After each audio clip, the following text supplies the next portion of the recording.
നിങ്ങൾക്ക് വേണമെങ്കിൽ കയറി കണ്ടാൽ മതി. കൊല്ലക്കാരാണ്, കൊല്ലക്കാരാണ് കൂട്ടുകാര്, വീട്ടുകാര്, കൂട്ടുകാര്. ഇതായിരുന്നു. ആണോ മലയാളിയാണോ? ആണ്. ശരിക്കും പറഞ്ഞാൽ എത്രയാടാ നിന്റെ മാസ വരുമാനം? ഈ 30 സെക്കൻഡ് റീലിന്റെ പുറകിൽ ഒരുപാട് കഷ്ടപ്പാടുണ്ട്. പലർക്കും ഒരു തെറ്റിദ്ധാരണ ഉണ്ട്, അത് ഞാൻ ക്ലിയർ ചെയ്ത് തരാം. നമ്മൾ ചെയ്യുന്ന ജോലിക്ക് പൈസ കിട്ടുന്നു, that means that is A profession. അപ്പോൾ ഇത്രയും ഒരു ഹെയ്റ്റ് കമൻസും അല്ലെങ്കിൽ ഇത്രയൊക്കെ പ്രശ്നങ്ങളൊക്കെ വന്ന ഒരു സമയത്ത് ശരിക്കും പറഞ്ഞാൽ അല്ലെങ്കിൽ ഈ ഒരു റീച്ചൊക്കെ ഇത്രയും വന്നപ്പോൾ അതൊരു ഹെവിനെസ് ഫീൽ ചെയ്തിട്ട് മതി ഇതിവിടെ സ്റ്റോപ്പ് ചെയ്തിട്ട് ഞാൻ വീണ്ടും ട്രാവൽ വ്ളോഗ് തന്നെ ചെയ്തോളാം എന്ന് തോന്നി. 399 രൂപ അയച്ച് സബ്സ്ക്രിപ്ഷൻ എടുത്ത് കണ്ട് എനിക്ക് റീഫണ്ട് വേണം എന്ന് പറഞ്ഞ ആരെങ്കിലും വന്നിട്ടുണ്ടോ? രണ്ടുപേരെന്തോ വന്നിട്ടുണ്ട്, പിന്നെ ആരെയും ഞാൻ അങ്ങനെ കണ്ടിട്ടില്ല. കൊടുത്തോ? റീഫണ്ട് കൊടുത്തോ? സത്യത്തില് ഇവർ ഈ പൈസ അയക്കുന്നത് എനിക്കല്ല, മെറ്റയ്ക്കാണ്.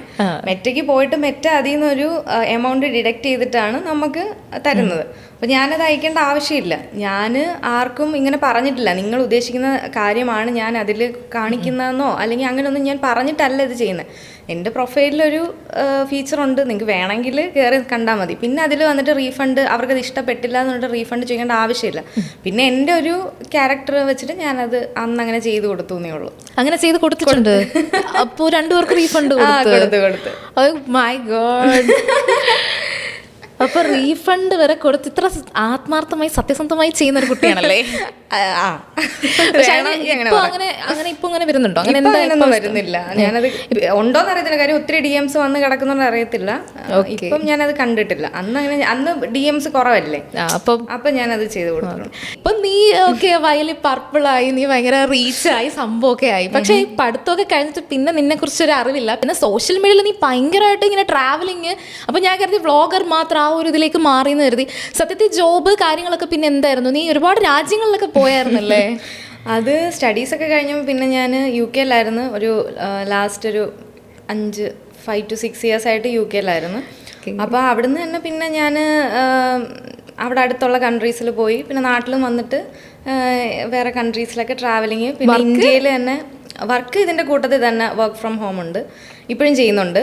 പലർക്കും അറിയത്തില്ല, പലരും വിചാരിക്കുന്നത് ഞാൻ സബ്സ്ക്രിപ്ഷൻ മാത്രമാണ്. സബ്സ്ക്രിപ്ഷനൊക്കെ ഇപ്പോൾ വന്നാണല്ലോ, അതിന് മുന്നേ ഒരു ലൈഫ് ഉണ്ടായിരുന്നു. അപ്പോൾ ടെക്കിയാണോ? ടെക്കിയല്ല, മാർക്കറ്റിംഗ് ആണ്. ഓക്കെ. ചുമ്മാ അല്ല, ബിസിനസ് മാർക്കറ്റിംഗ് സ്ട്രാറ്റജീസ് കാര്യങ്ങളൊക്കെ അറിയാവുന്ന ആളാണ്. ഓക്കെ. എന്നിട്ട് പിന്നെ നാട്ടിൽ വന്നതിന് ശേഷം കാര്യം പുറത്ത് കൺട്രീസ് എല്ലാം കണ്ടിട്ടുണ്ടെങ്കിലും ഇന്ത്യ എന്താണെന്ന് അറിയണമെന്നുണ്ടായിരുന്നു. അപ്പോൾ ഇന്ത്യയിൽ ഒരു 2025 ഇന്ത്യ ഒരുവിധം ചുറ്റി കറങ്ങി. അങ്ങനെ ഇപ്പോൾ ഇങ്ങനെ എനിക്ക് എന്നാലും കേരളം തന്നെയാണ് ഇഷ്ടം. കേരളമാണ് കൂടുതൽ എക്സ്പ്ലോർ ചെയ്യുന്ന, കേരളം തന്നെ. ഇപ്പോൾ ശരിക്കും പറഞ്ഞാൽ കറന്റ്ലി സ്റ്റേ എന്ന് പറയുന്നത് എവിടെയാ? ട്രിവാൻഡ്രം, കൊല്ലം, അങ്ങനെ മാറി മാറി സ്റ്റേ. നമ്മൾ കൊല്ലംകാരാണ് എന്നുള്ളത് പറയുന്നോണ്ട് കുഴപ്പമില്ല. കൊല്ലംകാരാണ്, കൊല്ലംകാരാണ്, ഞങ്ങൾ കൊല്ലത്തുനിന്നാണ്, സൂക്ഷിക്കണം. അപ്പൊ ഇപ്പം കേരളത്തിൽ തന്നെ സെറ്റിൽ ആവാൻ തന്നെ, പുറത്ത് പിന്നെ എനിക്ക് അറിയത്തില്ല. ചിലപ്പം തിരിച്ച് റീകോൾ വരുവാണെങ്കിൽ ചിലപ്പോൾ പോവും. പക്ഷെ അവർക്കുണ്ട്. പക്ഷെ എനിക്ക് കേരളമാണ് ഇഷ്ടം, കേരളത്തിൽ നിൽക്കാനാണ് ഇഷ്ടം. ഓക്കെ. പെട്ടെന്ന് ഞാൻ വൈറലായി, എന്നെ കുറിച്ച് ആൾക്കാർ പറയുന്നുണ്ട്, ഞാൻ റീച്ചായി, ട്രോള് വരും, ഈ ഒരു മൊമെന്റ് ഉണ്ടല്ലോ, അതെപ്പോഴായിരുന്നു? ചമയവിളക്കിന് പോയതിനു ശേഷം മനസ്സിലായത്. അതെ, അത് ചമയവിളക്കും പ്രശ്നമായിരുന്നല്ലോ, അതെന്തോ പ്രൊമോഷൻ ആയിരുന്നോ? അങ്ങനെ കുറെ പേര് പറയുന്നുണ്ട്. പക്ഷെ ഞാനത് കാഷ്വലായിട്ട് തന്നെ പോയൊരു സംഭവമാണ്. എൻ്റെ അടുത്ത് ഇങ്ങോട്ട് വന്നിട്ട് ബൈറ്റ് ചോദിച്ചപ്പോൾ ഞാൻ ആലോചിക്കുന്നത്, അറിയാമോ, നിങ്ങൾക്ക് എന്നെ അറിയാമോ, അങ്ങനെയാണ് ഞാൻ ചോദിച്ചത്. അതിപ്പോൾ നമുക്ക് അലിഗേഷൻസ് പറയുന്നവരെ ഒന്നും നമുക്ക് ചെയ്യാൻ പറ്റത്തില്ലല്ലോ. ഞാനും അതുകൊണ്ട് തന്നെ ഈ പറയുന്ന കമന്റ്സ് ഒക്കെ ഞാൻ കുറെ കണ്ടു. അപ്പം നമ്മൾ ഇന്റർവ്യൂ പ്ലാൻ ചെയ്തപ്പോഴും നീ ഇങ്ങനെ ചോദിച്ചോടി നീ എന്ത് ചോദിക്കാൻ പോകുന്നത്, അപ്പം ഞാൻ സത്യം പറഞ്ഞാൽ ഈ ചീപ്പായിട്ടുള്ള കുറെ കമന്റ്സ് കാണാറുണ്ട്. അതെടുത്ത് ഞാൻ ചോദിക്കുന്നില്ല, അത് എക്സ്പെക്ട് ചെയ്തിട്ട് ആരും വരണ്ട. കാരണം എന്ന് വെച്ചാൽ ഇങ്ങനെ കിളിച്ചുള്ള കുറച്ച് മോശം കമന്റ്സ് ഉണ്ടല്ലോ, ആ സ്റ്റാൻഡേർഡിൽ ചോദിക്കുന്നില്ല. ഇനി ഞാൻ ചോദിക്കുന്നത് കേട്ടിട്ട് ഇത് സ്റ്റോപ്പ് ചെയ്തിട്ട് ഇറങ്ങി പോവരുത് പ്ലീസ്. അത് കുറച്ച് ബുദ്ധിമുട്ടുള്ളൊരു ചോദ്യം ചോദിച്ചോട്ടെ? വേണോ ഇരിക്കേ, പോവരുത്. നാട്ടുകാര്, വീട്ടുകാര്, കൂട്ടുകാര്. ഇതായിരുന്നു. ഇതൊന്നും എനിക്കൊരു പ്രശ്നമുള്ള കാര്യമല്ല. ഓക്കെ, അപ്പൊ പിന്നെ കേൾക്കട്ടെ. നാട്ടുകാർ, വീട്ടുകാർ, കൂട്ടുകാർ, അതായത് ഞാൻ ചോദിക്കുന്ന വെച്ചാൽ കോമൺലി ഇപ്പോൾ ഈ ഒരു കാര്യം നമ്മുടെ നാട്ടിൽ അല്ലെങ്കിൽ കൊല്ലം, തിരുവനന്തപുരം ഒക്കെ വിട്, കേരളത്തിൽ തന്നെ നമ്മുടെ നാട്ടിൽ ഇങ്ങനൊരു കോണ്ടന്റ് അല്ലെങ്കിൽ ഇങ്ങനൊരു കോണ്ടന്റ് ക്രിയേറ്ററിന് എത്രത്തോളം സ്പേസ് ഉണ്ടെന്ന് ചോദിച്ചാൽ ഉണ്ട്. പക്ഷെ ഇത്രയും പോപ്പുലർ ആയിട്ട് വന്നപ്പോഴത്തേക്ക് ആ സ്പേസ് കുറച്ച് ബുദ്ധിമുട്ടുണ്ട്. അപ്പോൾ ആൾക്കാർ എന്തെങ്കിലും നെഗറ്റീവായിട്ട് നേരിട്ട് വന്ന് ചോദിക്കുകയോ അങ്ങനെ എക്സ്പീരിയൻസ് ഉണ്ടോ? നേരിട്ട് വീട്ടിൽ നിന്നോ അല്ലെങ്കിൽ കുടുംബത്തിൽ നിന്നോ അങ്ങനെ എന്തെങ്കിലും? എൻ്റെ അടുത്ത് നേരിട്ട് അങ്ങനെ ആരും ചോദിച്ചിട്ടില്ല. പലരും പറഞ്ഞ് ഞാൻ പലതും അറിയാറുണ്ട്. പിന്നെ ഞാൻ ഇത് ഇപ്പോൾ ഈ കോൺട്രവേഴ്സി ഒക്കെ നടക്കുന്ന സമയത്ത് ഒരു ഒരു ഒരു സ്ത്രീ അത്യാവശ്യം ഏജ് ഉണ്ട്, 40 വയസ്സുണ്ട്. പുള്ളിക്കാരി യൂട്യൂബിലൊരു വീഡിയോ ചെയ്തതിൻ്റെ ഒരു ക്ലിപ്പ് ഞാൻ ഇങ്ങനെ കണ്ട്, ഈ കൊച്ചിന് ഇത്രയും സൗന്ദര്യമൊക്കെ ഇല്ലേ, പിന്നെ ഇതിൻ്റെ ആവശ്യം ഉണ്ടായിരുന്നു. എനിക്കത് മനസ്സിലായി, ഏതിൻ്റെ ആവശ്യം, എന്താ അവർ ഉദ്ദേശിച്ചത്? ഇപ്പം എന്നെക്കാട്ടിലും സൗന്ദര്യമുള്ള വ്യക്തികളാണ് മിസ് വേൾഡും മിസ് യൂണിവേഴ്സിനും ഒക്കെ പാർട്ടിസിപ്പേറ്റ് ചെയ്യുന്നത്. അവർ ഇത്രയും ആൾക്കാരിരിക്കുന്ന ഒരു സ്റ്റേജിലാണ് എക്സ്പോസ് ചെയ്ത് അവർ ഡ്രസ്സ് ധരിച്ച് അവർ വന്ന് ഷോ ചെയ്യുന്നത്. അപ്പോൾ അപ്പം നിങ്ങളൊന്ന് മനസ്സിലാക്കണം, എന്താണ് ഇത്രയും സൗന്ദര്യം ഉണ്ടായിട്ട് ഇതിന് പോകണോ അങ്ങനെ ചോദിക്കരുത്. കാര്യം എന്നെക്കാട്ടിലും സൗന്ദര്യമുള്ള വ്യക്തികളല്ലേ ഇതിനൊക്കെ പാർട്ടിസിപ്പേറ്റ് ചെയ്യുന്നത്. അപ്പം അങ്ങനെ ഒരു ആഗ്രഹം ഉണ്ടല്ലേ? ഇല്ലില്ല, എനിക്ക് ആഗ്രഹമില്ല. ഇല്ല, അല്ല, ഞാൻ അത് കണക്ട് ചെയ്ത് പറഞ്ഞതാണ്. മനസ്സിലായി. മീൻസ് ഇവരിങ്ങനെ ഈ സൗന്ദര്യം വെച്ചിട്ട് ഒരാളുടെ ക്യാരക്ടർ അളക്കേണ്ട ആവശ്യമില്ല. അല്ലെ, സൗന്ദര്യമുള്ള വ്യക്തികൾ അടങ്ങി ഒതുങ്ങി ജീവിക്കണം, അവർക്ക് ഇഷ്ടമുള്ള ഡ്രസ്സ് ഇടാൻ പാടില്ല, അവർ സബ്സ്ക്രിപ്ഷൻ ചെയ്യാൻ പാടില്ല. ഇതൊക്കെ ഇവിടുത്തെ ന്യായമാണ് ഗൈസ്. അപ്പം സോറി ഗൈസ്, ഞാൻ കുറച്ച് സൗന്ദര്യം കൂടെ പോയി. അത് ഞാനല്ല പറഞ്ഞത്, അത് അവരാ പറഞ്ഞത്. ഓക്കെ, അല്ല ഞാൻ ഫണ്ണാക്കി പറഞ്ഞതാണ്. ഇത് ശരിക്കും ഞാൻ ഓൾറെഡി ഇത് സെർച്ച് ചെയ്തപ്പോൾ കണ്ട കാര്യങ്ങളാണ്, ഞാനും ഇത് കണ്ടതാണ്. ഞാൻ പറഞ്ഞ വെച്ചാൽ ഇങ്ങനെയുള്ളതിന് ഒരു കമന്റ് കൊടുക്കേണ്ട കാര്യമില്ല. അത് ഇതൊരാളുടെ പേഴ്സണൽ ചോയ്സ് ആണ് എന്തിടണം എന്നുള്ളത്. അതെ, ഞാൻ ചോദിക്കുന്ന വെച്ചാൽ ശരിക്കും പറഞ്ഞാൽ ഞാനും നിനക്കൊരു സജഷൻ തരാന്ന് വെച്ചാൽ, നിനക്ക് മീൻസ് മൂവിയിൽ എസ്പെഷ്യലി ഒരു മലയാളിയായിട്ട് തോന്നിയിട്ടില്ല ആണോ? അങ്ങനെ കുറെ കമന്റ്സ് ആണോ AI വെച്ച് ജനറേറ്റ് ചെയ്തതാണ്, അങ്ങനെ കമന്റ്സ് വന്നിട്ടില്ലേ? വായിച്ചിട്ടില്ലേ? വന്നിട്ടുണ്ട്. അതെന്താ റെസ്പോണ്ട് ചെയ്യാനുള്ള? AI ആണോ മലയാളിയാണോ? ആണ്. അതെ, അത് ആ ഡീഫോർമേഷന്റെ കാര്യം പറഞ്ഞത് മലയാളി ആയിരുന്നല്ലേ, മലയാളം ഇതേ കുട്ടി മലയാളം പറയുന്നത് അങ്ങനെയൊക്കെ. ഓക്കെ, അങ്ങനെയൊക്കെ കമന്റ്സ് വന്നായിരുന്നു. അപ്പോൾ എന്താണ് സിനിമയല്ലേ, സിനിമ അന്ന് ആ ചമയവിളക്കിന് ചോദിച്ചപ്പോഴും ഞാൻ പറഞ്ഞായിരുന്നു, എനിക്ക് സിനിമയിലോട്ട് പോകാൻ ഞാൻ ഇതുവരെ അത് ചിന്തിച്ചിട്ടില്ല. അങ്ങനെ പോകാനുള്ളൊരു താല്പര്യം ഇതുവരെ ഇല്ല. ഇനി നാളെ എന്താവുമെന്ന് അറിയത്തില്ല. പിന്നെ ഞാൻ സിനിമയിലൊക്കെ പോയി കഴിഞ്ഞാൽ എൻ്റെ സബ്സ്ക്രൈബേഴ്സിന് അതൊരു അവർ മിസ് ചെയ്യുന്നേ. അതുകൊണ്ട് ഞാൻ തൽക്കാലം ഇപ്പോൾ അവർക്ക് വേണ്ടി ടൈം സ്പെൻഡ് ചെയ്യാം. 399 രൂപ കൊടുത്ത് എന്താണ് ശരിക്കും പറഞ്ഞാൽ ആൾക്കാർ കാണുന്നേ? അത് ഓരോ അതായത് ഇപ്പോൾ സബ്സ്ക്രിപ്ഷൻ കൊടുക്കുന്ന ഒരുപാട് ആൾക്കാരുണ്ട്. സബ്സ്ക്രിപ്ഷൻ പ്രൊഫൈലിലുള്ള ഓരോ ആൾക്കാരെയും ഡിപ്പെൻഡ് ചെയ്തിരിക്കും. ഇപ്പോൾ ഞാൻ ഇടയ്ക്ക് വെച്ചിട്ടൊരു വീഡിയോ ബൈറ്റ് കണ്ടായിരുന്നു. ഒരു പെൺകുട്ടിയോട് ഒരു മീഡിയ ചോദിക്കുകയാണ് എന്താണെന്നുള്ളത് ചോദിക്കുമ്പോൾ ആ പെൺകുട്ടി പറയാണ്, അപ്പോൾ പലർക്കും ഒരു തെറ്റിദ്ധാരണ ഉണ്ട്, അത് ഞാൻ ക്ലിയർ ചെയ്ത് തരാം. അതായത് ആ പെൺകുട്ടി പറയുകയാണ്, സബ്സ്ക്രിപ്ഷനിൽ ന്യൂഡിറ്റി മാത്രമല്ല എൻ്റർടൈൻമെൻറ്റും ഉണ്ടെന്ന്. അപ്പോൾ ആ സ്റ്റേറ്റ്മെൻ്റ് ഒന്ന് തിരുത്തണം, അതൊരു തെറ്റായ സ്റ്റേറ്റ്മെൻറ്റ്. അതായത് സബ്സ്ക്രിപ്ഷനിൽ ന്യൂഡിറ്റി മാത്രമല്ല എന്നല്ല, സബ്സ്ക്രിപ്ഷനിൽ ന്യൂഡിറ്റി പറ്റില്ല. ഓൾമോസ്റ്റ് സബ്സ്ക്രിപ്ഷനിൽ വരുന്ന കമന്റ്സ് മീൻസ് സബ്സ്ക്രിപ്ഷനിൽ വരുന്ന ഡയറക്റ്റ് മെസ്സേജസ് ഒക്കെ ഇല്ലേ, അതൊക്കെ എടുത്ത് ഇങ്ങനെ സ്റ്റോറി ആക്കാറുണ്ട്. അത് സത്യം പറഞ്ഞാൽ ഇത് ആദ്യമൊക്കെ കുറച്ചൊക്കെ ഇങ്ങനെ വന്നിട്ടുണ്ടായിരുന്നു. എനിക്ക് തോന്നുന്നു ഇപ്പം സ്ഥിരമായിട്ട് അങ്ങനെ ഇടുന്നുണ്ടോ? അങ്ങനെ പണ്ട് തൊട്ടേ ഇടുന്നുണ്ടായിരുന്നു, ഒന്ന് റീച്ചായി വന്നപ്പോൾ തൊട്ടേ ഇടുന്നുണ്ടായിരുന്നു. അപ്പം ഇത് ഈ ഇടുന്ന മെസ്സേജസ് ഒക്കെ ഞാനും വായിച്ചിരുന്നു. അപ്പൊ ഇതല്ലാതെ ഇടാൻ കൊള്ളാത്ത മെസ്സേജസ് ഉണ്ടോ? കൊള്ളാത്തതുണ്ട്, അങ്ങനത്തെ വരാറുണ്ട്, അത് സ്വാഭാവികമാണല്ലോ. അങ്ങനെ ഇടാൻ കൊള്ളാത്തത് പോയിന്റ് ഔട്ട് ചെയ്തത് ഇതിന് ഓർത്ത് പറയാൻ പറ്റുമോ? ഇടാൻ കൊള്ളാത്ത സാധനം ഞാനൊരു പബ്ലിക് ഇന്റർവ്യൂവിൽ ഒന്നിരുന്ന് പറയാൻ പറ്റുമോ? ഓക്കെ, എന്നാലും നമുക്ക് കുറച്ചൊക്കെ. അത് മാത്രമല്ല ഹേറ്റ് ഒരുപാട് അങ്ങനെയൊക്കെ വരാറുണ്ട്, അതെനിക്ക് അക്സെപ്റ്റബിൾ അല്ല. ബാക്കിയൊക്കെ പിന്നെ അത് ഓരോ ആൾക്കാർ ക്യാഷ് കൊടുത്ത് സബ്സ്ക്രിപ്ഷൻ എടുത്തിട്ട് പിന്നെ വന്ന നെഗറ്റീവ് കാര്യം എന്താണെന്നറിയാൻ ഈ നെഗറ്റീവ് പറയുന്ന ആൾക്കാരും വരുമല്ലോ. അവര് വന്ന് നോക്കിയിട്ട് നെഗറ്റീവ് അതിപ്പോ ലാഭമായല്ലോ. അതെ, ലാഭമായി. പിന്നെ നാട്ടുകാരും അങ്ങനെ എന്നെ അടുത്തറിയാവുന്ന ആൾക്കാരും എന്താണെന്ന് അറിയാൻ വേണ്ടിയിട്ട് അങ്ങനെയൊക്കെ സബ്സ്ക്രൈബ് ചെയ്യുന്ന എല്ലാവരെയും അറിയാൻ പറ്റുമോ? ഒറിജിനൽ ഐഡിയ ആണെങ്കിൽ അറിയാൻ പറ്റുമല്ലോ. പിന്നെ ഇത്രയും വരുമ്പോൾ ഞാൻ അതിനൊന്നും നോക്കാറില്ല, ആരാന്നൊന്നും നോക്കാറില്ല, മെസ്സേജസ് മാത്രമാണ് നോക്കുന്നത്. അശ്വിനിക്ക് കോണ്ടന്റ് പ്ലാൻ ചെയ്യേണ്ട ആവശ്യം വരാറില്ല, കാരണം കമന്റ്സിൽ തന്നെ ഇങ്ങനെ സജഷൻസ് വരും. ശരിക്കും പറഞ്ഞാൽ ഈ ഒരു സജഷൻസ് ചെയ്യാൻ ഒരു എഫേർട്ട് ഉണ്ട്. അതുപോലെ തന്നെ ഈ ഒരു ഓഡിയൻസ് ശരിക്കും എങ്ങനെ ഉണ്ടായതാണ്? അത് നമ്മളിപ്പം ഓരോ റീല് ചെയ്യുമ്പോൾ സജസ്റ്റീവ് റീല് ചെയ്യുമല്ലോ, ചെയ്യുമ്പോൾ പിന്നെ അടുത്ത ആൾ വന്നിട്ട് സജഷൻ പറയും. അങ്ങനെ ഓരോരുത്തരും സജഷൻ പറഞ്ഞ് അത് കാണാനായിട്ട് കുറച്ച് ആൾക്കാർ കാണും. അങ്ങനെ ഒരു ഓഡിയൻസ് ആണ് ഇപ്പോൾ ഓട്ടോമാറ്റിക്കലി വന്നെത്തിയ ഒരു കമ്മ്യൂണിറ്റി ഉണ്ട്. അതെ അതങ്ങനെ വരുമല്ലോ. ഇപ്പം നമുക്ക് ഏതിനകത്തോട്ടാണോ കൂടുതൽ ഇൻട്രസ്റ്റ് ആ ഒരു സംഭവത്തിലേക്ക് മെറ്റ ആൾക്കാരെ അങ്ങനെ കൊണ്ടുവരും. നമ്മൾ ഏത് റീലാണോ, ഏത് ടൈപ്പ് ഓഫ് റീലാണോ കൂടുതൽ കാണുന്നത് അതായിരിക്കും നമ്മൾ കൂടുതൽ കാണുന്നത്. അപ്പോൾ അങ്ങനെയാണ് ഇതും ഒരു സംഭവം. അപ്പോൾ ഇത്രയും ഒരു ഹെയ്റ്റ് കമൻസും അല്ലെങ്കിൽ ഇത്രയൊക്കെ പ്രശ്നങ്ങളൊക്കെ വന്ന ഒരു സമയത്ത് ശരിക്കും പറഞ്ഞാൽ, അല്ലെങ്കിൽ ഈ ഒരു റീച്ചൊക്കെ ഇത്രയും വന്നപ്പോൾ അതൊരു ഹെവിനെസ് ഫീൽ ചെയ്തിട്ട് മതി ഇതിവിടെ സ്റ്റോപ്പ് ചെയ്തിട്ട് ഞാൻ വീണ്ടും ട്രാവൽ വ്ളോഗ് തന്നെ ചെയ്തോളാം എന്ന് തോന്നിയോ? ഇല്ല, ഒരിക്കലും ഇല്ല. അത് എൻ്റെ അടുത്ത് പേഴ്സണലി വന്നിട്ട് ഒരുപാട് പേര് ഇങ്ങനെ ചോദിച്ചിട്ടുണ്ടായിരുന്നു. പക്ഷേ എന്തോ എനിക്കതൊന്നും ഏറ്റില്ലെന്ന് വേണമെങ്കിൽ പറയാം. സിമ്പിളായിട്ട് പറയുകയാണെങ്കിൽ എനിക്ക് ഇങ്ങനെയൊക്കെ വരുമ്പോൾ ഉണ്ടല്ലോ, എനിക്ക് കുറച്ചും കൂടെ ആ ഒരു പവർ വരികയാണ് ചെയ്യുന്നത്. അതിൽ നിന്ന് പിന്നെ ഞാൻ കൂടുതൽ ഇങ്ങനെ ചെയ്യും. കൂടുതൽ കോണ്ടൻറ്റ്സ് ചെയ്യാനും കൂടുതൽ വീഡിയോ ചെയ്യാനും ഒരു ബൂസ്റ്റ് പോലെയാണ് എനിക്കത് ഫീൽ ചെയ്യുന്നത്. അല്ലാതെ അത് കണ്ട് ഞാൻ തളർന്ന് ഇതുവരെ ഇരുന്നിട്ടില്ല. എനിക്ക് ബോറടിക്കും ഇങ്ങനെയൊക്കെ എന്തെങ്കിലുമൊക്കെ വേണമെങ്കിൽ. പണ്ട് തൊട്ടേ നമ്മളെ അങ്ങനെ ആയിരുന്നല്ലോ, അത് നമ്മുടെ ചോരയിൽ അരിഞ്ഞത്.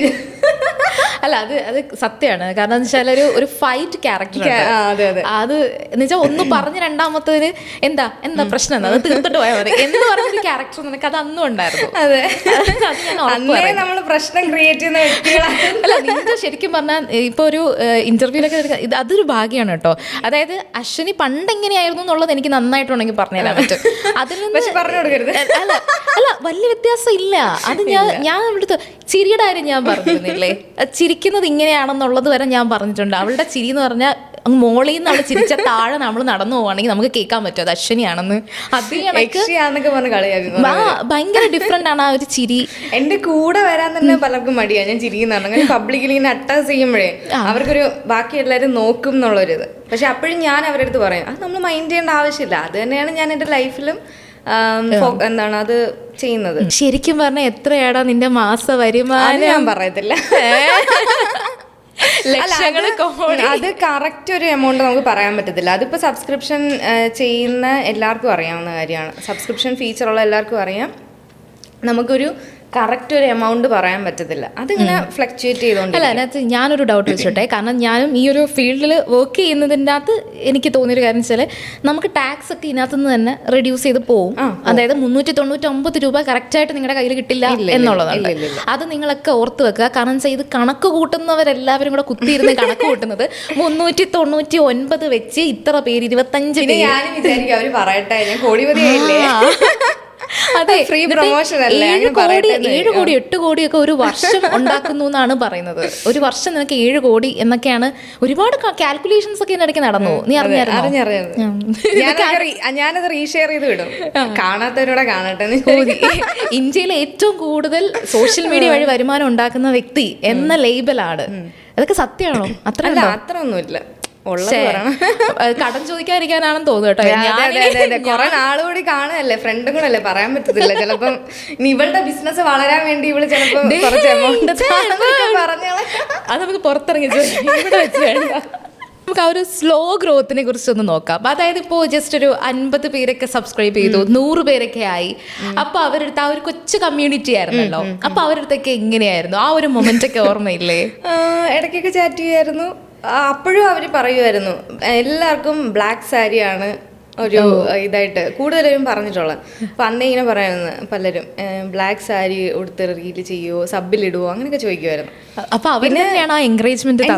ഉറപ്പായിട്ടും അന്നേ ആ സബ് ചെയ്യുന്ന ആൾക്കാർ സജഷൻ വെക്കുമായിരുന്നു, ഇന്ന ഡ്രസ്സ് ഇടുവോ, ഈ ഡ്രസ്സ് ഇടുവോ, ആ ഡ്രസ്സ് ഇടുവോ. അപ്പൊ എല്ലാം ഞാൻ എൻ്റെ കയ്യിൽ നിന്ന് പൈസ ചെലവാക്കിയാണ് ഞാൻ സബിൽ ഇട്ടോണ്ടിരുന്നത്. പിന്നെ ഇപ്പം കുഴപ്പമില്ല. കൊളാബൊക്കെ വരുന്നുണ്ടോ? കൊളാബിലോട്ടൊന്നും ഞാൻ അത്ര കോൺസെൻട്രേറ്റ് ചെയ്ത കാര്യം എനിക്ക് ടൈമില്ല.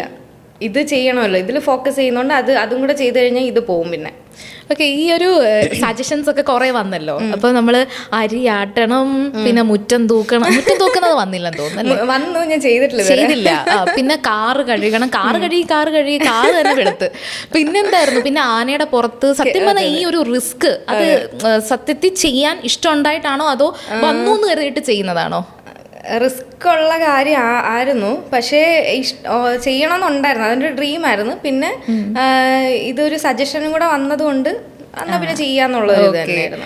അപ്പം ഇതിനൊക്കെ തന്നെ ഒരുപാട് എക്സ്പെൻസും പിന്നെ ഈ ആൾക്കാരെ പിന്നെ എക്സ്പെൻസ് ഉണ്ട്. അത് മാത്രമല്ല, ഇപ്പം നമ്മൾ എത്ര കാശ് കൊടുത്താലും കിട്ടാത്ത കുറച്ച് സാധനങ്ങളുണ്ട്. അതായത് ഇപ്പം അമ്മിക്കല്ലെന്നൊക്കെ പറയുന്നത്, അത് എവിടെ ഇപ്പം നമ്മൾ എത്ര കാശ് കൊടുത്താലും എനിക്ക് തോന്നുന്നു ഇപ്പം എവിടെ ഉണ്ട് അതൊക്കെ, എല്ലാ വീടുകളിലൊന്നും ഇല്ല അത്. പിന്നെ എനിക്ക് എൻ്റെ തറവാട്ടിലുണ്ടായിരുന്നു, അതുകൊണ്ട് എനിക്കത് കിട്ടി. പക്ഷെ തറവാട്ടിലെ കുട്ടിയാണ് കേട്ടല്ല.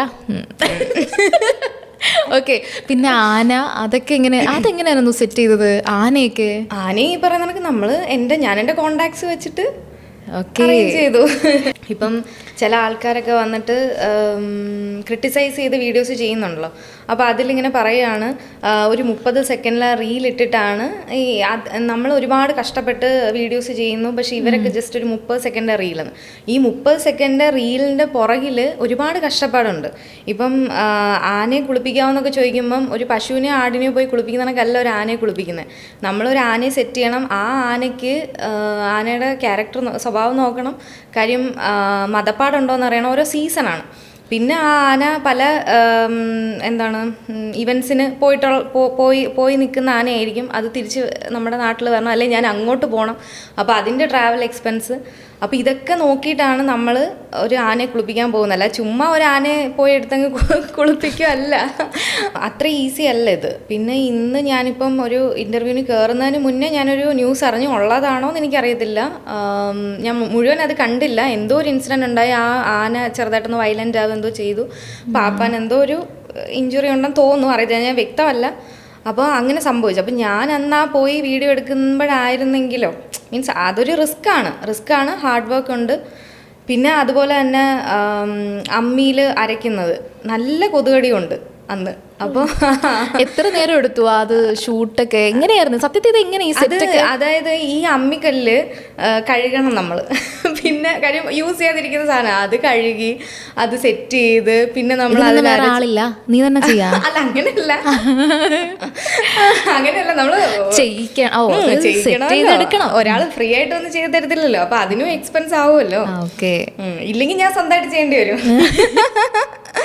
അപ്പൊ അങ്ങനെ ഇതിനകത്ത് ഒരുപാട് ഹാർഡ് വർക്ക് ഉണ്ട്, അതിന്റെ പിന്നിൽ ഒരുപാട് റിസ്ക് ഉണ്ട്. എന്നെ കൊതു കുത്തി, ചിലപ്പം എനിക്ക് ഡെങ്കി വന്നിരുന്നെങ്കിലോ കൊതു കുത്തിയിട്ട്.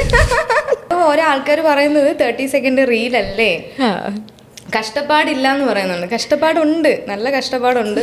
പിന്നെ ഇതിപ്പോ കഴിയുകയാണെങ്കിൽ ഇത്രയൊക്കെ കഷ്ടപ്പെടണോ എന്ന് ചോദിച്ചാലോ? അത് ഇപ്പൊ നമ്മളൊരു പ്രൊഫഷനിൽ നിൽക്കുമ്പോൾ കഷ്ടപ്പെടണമല്ലോ, ഏത് പ്രൊഫഷനിലാണ് കഷ്ടപ്പെടണം. പ്രൊഫഷൻ മീൻസ് എന്താണ്, നമ്മൾ ചെയ്യുന്ന ജോലിക്ക് പൈസ കിട്ടുന്നു, ദാറ്റ് ഇസ് എ പ്രൊഫഷൻ.